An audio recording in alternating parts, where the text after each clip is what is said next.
السلام علیکم ورحمۃ اللہ وبرکاتہ۔ کیسے ہیں فرینڈس؟ امید کرتا ہوں سب خیر خیریت سے ہوں گے۔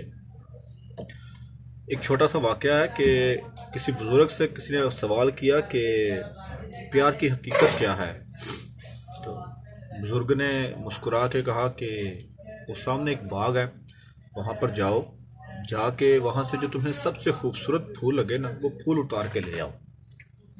وہ نوجوان گیا، جا کے اس نے باغ میں جب داخل ہوا تو اسے ایک خوبصورت پھول نظر آیا، تو وہ اس کو توڑنے لگا۔ تو اس کے ذہن میں یہ خیال آیا کہ شاید میں آگے جاؤں تو مجھے کوئی اس سے بھی زیادہ خوبصورت مل جائے پھول۔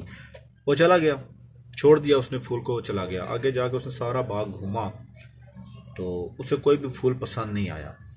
وہ واپس آیا، جب بابا جی کے پاس پہنچا تو اس کے ہاتھ میں کوئی پھول نہیں تھا۔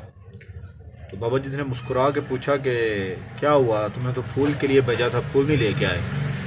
تو اس نے کہا کہ بابا جی میں جب گیا، ٹھیک ہے، تو مجھے ایک پھول بہت بہت ہی زیادہ پسند آیا، ٹھیک ہے، لیکن جب میں اس کو توڑنے لگا تو میرے ذہن میں ایک خیال آیا کہ ہو سکتا ہے مجھے اس سے زیادہ اچھا خوبصورت پھول مل جائے۔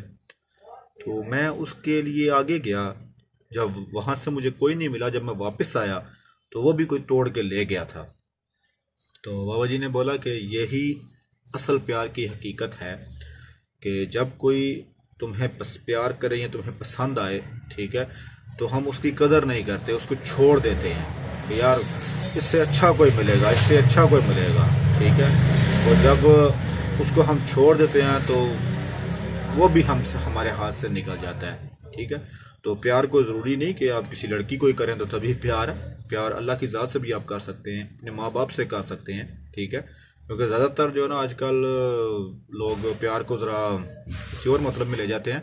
تو یہ کہانی بتانے کا مقصد یہ تھا کہ اپنے ماں باپ سے پیار کریں، ٹھیک ہے، ان کو عزت دیں، اور دنیا جہان کی عزت آپ کے قدموں میں آئے گی، ٹھیک ہے۔